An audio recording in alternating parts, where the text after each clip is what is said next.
When it was first published, this book became a Newbery Honor Book, and it has gone on to be one of the most popular books for young readers ever published. The author, Beverly Cleary, is well known, and this book is called Ramona Quimby, Age 8. The table of contents lets us know that there are 9 chapters in this book. Chapter 1, First Day of School. Ramona Quimby hoped her parents would forget to give her a little talking to. She did not want anything to spoil this exciting day. Ha ha! I get to ride the bus to school all by myself, Ramona bragged to her big sister, Beatrice, at breakfast. Her stomach felt quivery with excitement at the day ahead, a day that would begin with a bus ride just the right length to make her feel a long way from home, but not long enough, she hoped, to make her feel carsick. Ramona was going to ride the bus because changes had been made in the schools in the Quimby's part of the city during the summer. Glenwood, the girls' old school, had become an intermediate school, which meant Ramona had to go to Cedarhurst Primary School. Ha yourself, Beezus was too excited to be annoyed with her little sister. Today, I start high school. Junior high school, corrected Ramona, who was not going to let her sister get away with acting older than she really was. Rosemont Junior High School is not the same as high school, and besides, you have to walk. Ramona had reached the age of demanding accuracy from everyone, even herself. All summer, whenever a grown-up asked what grade she was in, she felt as if she were fibbing when she answered third, because she had not actually started the 3rd grade. Still, she could not say she was in the 2nd grade, since she had finished that grade last June. Grown-ups did not understand that summers were free from grades. Ha to both of you, said Mr. Quimby, as he carried his breakfast dishes into the kitchen. You're not the only ones going to school today. Yesterday had been his last day working at the checkout counter of the ShopRite market. Today he was returning to college to become what he called a real, live school teacher. He was also going to work 1 day a week in the frozen food warehouse of the chain of ShopRite markets to help the family squeak by, as the grown-ups put it, until he finished his schooling.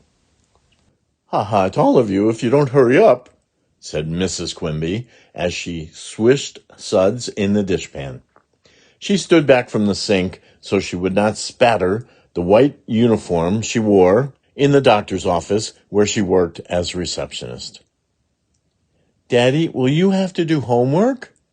Ramona wiped off her milk mustache and gathered up her dishes. That's right. Mr. Quimby flicked a dish towel at Ramona as she passed him. She giggled and dodged, happy because he was happy. Never again would he stand all day at a cash register, ringing up groceries for a long line of people who were always in a hurry. Ramona slid her plate into the dishwater. And will Mother have to sign your progress reports? Mrs. Quimby laughed. I hope so. Beezus was last to bring her dishes into the kitchen. Daddy, what do you have to study to learn to be a teacher? She asked. Ramona had been wondering the same thing. Her father knew how to read and do arithmetic. He also knew about Oregon pioneers and about 2 pints making 1 quart. Mr. Quimby wiped a plate and stacked it in the cupboard. I'm taking an art course because I want to teach art, and I'll study child development. Ramona interrupted. What's child development? How kids grow, answered her father. Why does anyone have to go to school to study a thing like that? Wondered Ramona. All her life she had been told that the way to grow was to eat good food, usually food she did not like. and get plenty of sleep, usually when she had more interesting things to do than go to bed. Mrs. Quimby hung up the dishcloth, scooped up Picky, the Quimby's old yellow cat, and dropped him at the top of the basement steps. "Scat, all of you," she said, "or you'll be late for school." After the family's rush to brush teeth, Mr. Quimby said to his daughters, "Hold out your hands," and into each waiting pair he dropped a new pink eraser. "Just for luck," he said, "not because I expect you to make mistakes." Thank you, said the girls. Even a small present was appreciated because presents of any kind had been scarce while the family tried to save money so Mr. Quimby could return to school. Ramona, who liked to draw as much as her father, especially treasured the new eraser. Smooth, pearly pink, smelling softly of rubber, and just right for erasing pencil lines. Mrs. Quimby handed each member of her family a lunch, 2 in paper bags and 1 in a lunchbox for Ramona. "Now, Ramona," she began. Ramona sighed. Here it was, that little talking to she always dreaded. "Please remember," said her mother, "you really must be nice to Willa Jean." Ramona made a face. "I try, but it's awfully hard." Being nice to Willa Jean was the part of Ramona's life that was not changing, the part she wished would change. Every day after school, she had to go to her friend Howie Kemp's house, where her parents paid Howie's grandmother to look after her until one of them could come for her. Both of Howie's parents, too, went off to work each day. She liked Howie, but after spending most of the summer, except for swimming lessons in the park, at the Kemp's house, she was tired of having to play with 4-year-old Willa Jean. She was also tired of apple juice and graham crackers for a snack every single day. "No matter what Willa Jean does," complained Ramona, "her grandmother thinks it's my fault because I'm bigger. Like the time Willa Jean wore her flippers when she ran under the sprinkler, pretending she was the mermaid on the tuna fish can, and then left a big wet footprints on the kitchen floor. Mrs. Kemp said I should have stopped her because Willa Jean didn't know any better." Mrs. Quimby gave Ramona a quick hug. "I know it isn't easy, but keep trying." When Ramona sighed, her father hugged her and said, "Remember, kid, we're counting on you." Then he began to sing, "We've got high hopes, try hopes, buy cherry pie in July hopes." Ramona enjoyed her father's making up new words for the song about the little old ant moving the rubber tree plant. And she liked being big enough to be counted on. But sometimes, when she went to the Kemps's, she felt as if everything depended on her. If Howie's grandmother did not look after her, her mother could not work full-time. If her mother did not work full-time, her father could not go to school. If her father did not go to school, he might have to go back to being a checker, the work that made him tired and cross. Still, Ramona had too many interesting things to think about to let her responsibility worry her as she walked through the autumn sunshine toward her school bus stop. Her new eraser in her hand, new sandals on her feet, that quivery feeling of excitement in her stomach, and the song about high hopes running through her head. She thought about her father's new part-time job, zipping around in a warehouse on a forklift truck, filling orders for orange juice, peas, fish sticks, and all the other frozen items the markets carried. He called himself Santa's little helper because the temperature of the warehouse was way below zero, and he would have to wear heavy padded clothing to keep from freezing. The job sounded like fun to Ramona. She wondered how she was going to feel about her father's teaching art to other people's children, and decided not to think about that for a while. Instead, Ramona thought about Beezus going off to another school where she would get to take a cooking class and where she could not come to the rescue if her little sister got into trouble. As Ramona approached her bus stop, she thought about one of the best parts of her new school. None of her teachers in her new school would know she was Beatrice's little sister. Teachers always liked Beezus. She was so prompt and neat. When both girls had gone to Glenwood School, Ramona often felt as if teachers were thinking, I wonder why Ramona Quimby isn't more like her big sister. When Ramona reached the bus stop, she found Howie Kemp already waiting with his grandmother and Willa Jean, who had come to wave goodbye. Howie looked up from his lunchbox, which he had opened to see what he was going to have for lunch, and said to Ramona, those new sandals make your feet look awfully big. Why, Howie, said his grandmother, that's not a nice thing to say. Ramona studied her feet. Howie was right. But why shouldn't her new sandals make her feet look big? Her feet had grown since her last pair. She was not offended. Today I'm going to kindergarten, boasted Willa Jean, who was wearing new coveralls and t-shirt and a pair of her mother's old earrings. Willa Jean was convinced she was beautiful because her grandmother said so. Ramona's mother said Mrs. Kemp was right. Willa Jean was beautiful when she was clean because she was a healthy child. Willa Jean did not feel she was beautiful like a healthy child. She felt she was beautiful like a grown-up lady on TV. Ramona tried to act kindly toward little Willa Jean. After all, her family was depending on her.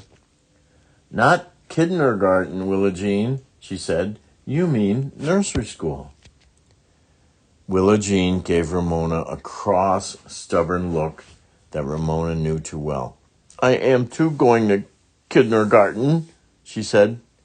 Kindergarten is where the kids are. Bless her little heart, said her grandmother, admiring as always. The bus, the little yellow school bus Ramona had waited all summer to ride, pulled up at the curb. Ramona and Howie climbed aboard as if they were used to getting on buses by themselves. I did it just like a grown-up, thought Ramona. Good morning. I am Mrs. Hannah, your bus aide, said a woman sitting behind the driver. Take the first empty seats toward the back. Ramona and Howie took window seats on opposite sides of the bus, which had a reassuring new smell. Ramona also dreaded the people and fumes smell of the big city buses. Bye-bye, called Mrs. Kemp, and Willa Jean, waving as if Ramona and Howie were going on a long, long journey. Bye-bye. Howie pretended not to know them. As soon as the bus pulled away from the curb, Ramona felt someone kick the back of her seat. She turned and faced a sturdy boy wearing a baseball cap with the visor turned up and a white t-shirt with a long word printed across the front. She studied the word to see if she could find short words in it, as she had learned to do in second grade. Earth, quakes, earthquakes, some kind of team. Yes, he looked like the sort of boy whose father would take him to ball games. He did not have a lunchbox, which meant he was going to buy his lunch in the cafeteria. A grown-up would not call him a Purple Cootie. Ramona faced front without speaking. This boy was not going to spoil her first day in the third grade. Thump, thump, thump, against the back of Ramona's seat. The bus stopped for other children, some excited, some anxious. Still, the kicking continued. Ramona ignored it as the bus passed her former school. Good old Glenwood, thought Ramona, as if she had gone there a long, long time ago. All right, Danny, said the bus aide to the kicking boy. As long as I'm riding shotgun on this bus, we won't have anyone kicking the seats. Understand? Ramona smiled to herself as she heard Danny mutter an answer. How funny. The bus aide saying she was riding shotgun, as if she were guarding a shipment of gold on a stagecoach, instead of making children behave on a little yellow school bus. Ramona pretended she was riding a stagecoach, pursued by robbers, until she discovered her eraser. Her beautiful pink eraser was missing. Did you see my eraser? She asked a second-grade girl who had taken the seat beside her. The two searched the seat and the floor. No eraser. Ramona felt a tap on her shoulder and turned. Was it a pink eraser? Asked the boy in the baseball cap. Yes. Ramona was ready to forgive him for kicking her seat. Have you seen it? Nope. The boy grinned as he jerked down the visor of his baseball cap. That grin was too much for Ramona.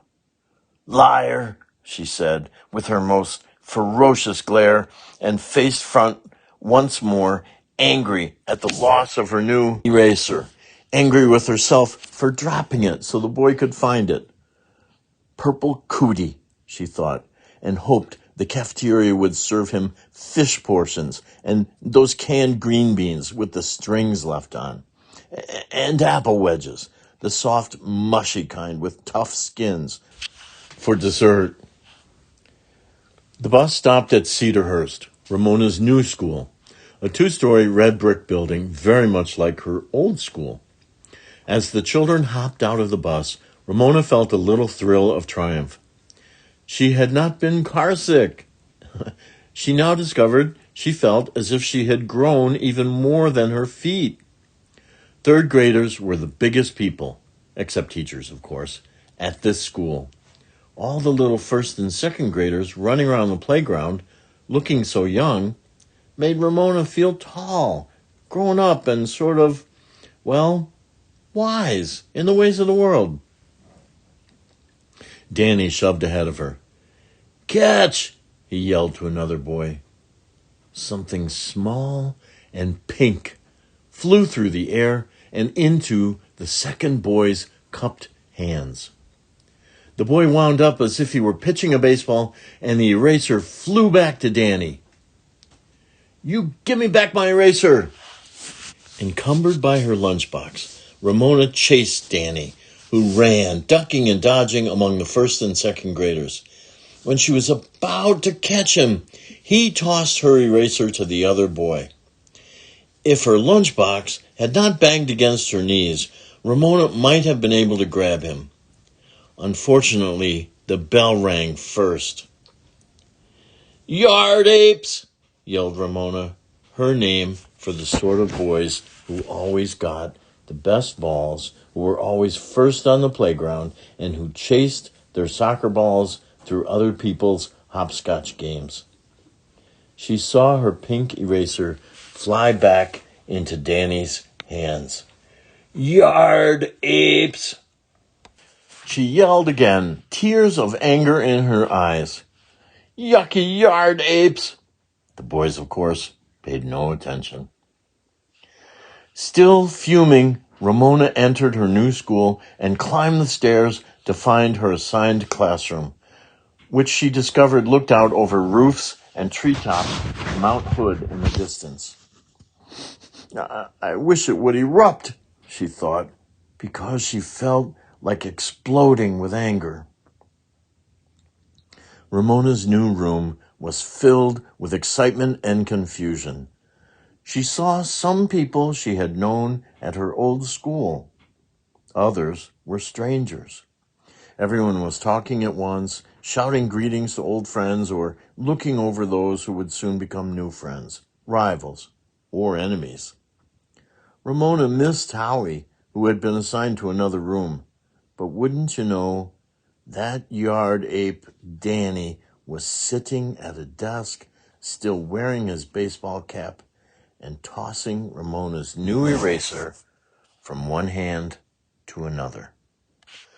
Ramona was too frustrated to speak. She wanted to hit him. How dare he spoil her day? All right, you guys, quiet down, said the teacher. Ramona was startled to hear her class called you guys.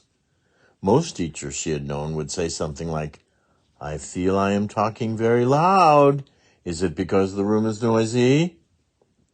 She chose a chair at a table at the front of the room and studied her new teacher, a strong-looking woman with short hair and a deep tan. Like my swimming teacher, thought Ramona. My name is Mrs. Whaley, said the teacher, as she printed her name on the blackboard, W-H-A-L-E-Y. I'm a whale with a Y for a tail. She laughed, and so did her class. Then the whale with a Y for a tail handed Ramona some slips of paper. Please pass these out, she directed. We need some name tags until I get to know you. Ramona did as she was told, and as she walked among the desks, she discovered her new sandals squeaked. Squeak, creak, squeak. Ramona giggled, and so did the rest of the class. Squeak, creak, squeak. Ramona went up one aisle and down the other. The last person she gave a slip to was the boy from the bus, who was still wearing his baseball cap. You give me back my eraser, you yard ape, she whispered. Try and get it, Bigfoot, he whispered back with a grin. Ramona stared at her feet. Bigfoot?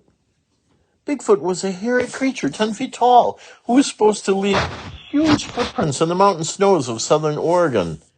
Some people thought they had seen Bigfoot slipping through the forest, but no one had ever been able to prove he really existed. Bigfoot indeed. Ramona's feet had grown, but they were not huge. She was not going to let him get away with this insult. Superfoot to you, yard ape, she said right out loud, realizing too late that she had given herself a new nickname. To her astonishment, Yard Ape pulled her eraser out of his pocket and handed it to her with a grin. Well. With her nose in the air, Ramona squeaked back to her seat. She felt so triumphant that she returned the longest way around and bent her feet as much as she could to make the loudest possible squeaks. She had done the right thing. She had not let Yard Ape upset her by calling her Bigfoot, and now she had her eraser in her hand. He would probably call her Superfoot forever, but she did not care. Superfoot was a name she had given herself. That made all the difference. She had won. Ramona became aware that she was squeaking in the midst of an unusual silence. She stopped mid-squeak when she saw her new teacher watching her with a little smile. The class was watching the teacher. We all know you have musical shoes, said Mrs. Whaley. Of course, the class laughed. By walking with stiff legs and not bending her feet, Ramona reached her seat without squeaking at all. She did not know what to think. At first, she thought Mrs. Whaley's remark was a reprimand. But then, maybe her teacher was just trying to be funny. She couldn't tell about grown-ups sometimes. Ramona finally decided that any teacher who would let Yard Ape wear his baseball cap in the classroom wasn't really fussy about squeaking shoes. Ramona bent over her paper and wrote slowly and carefully in cursive. Ramona Quimby, age 8. She admired the look of what she had written, and she was happy. She liked feeling tall in her new school. She liked, or was pretty sure she liked, her non-fussy teacher. Yard Ape? Well, he was a problem, but so far she had not let him get the best of her for keeps. Besides, although she might never admit it to anyone, now that she had her eraser back, she liked him.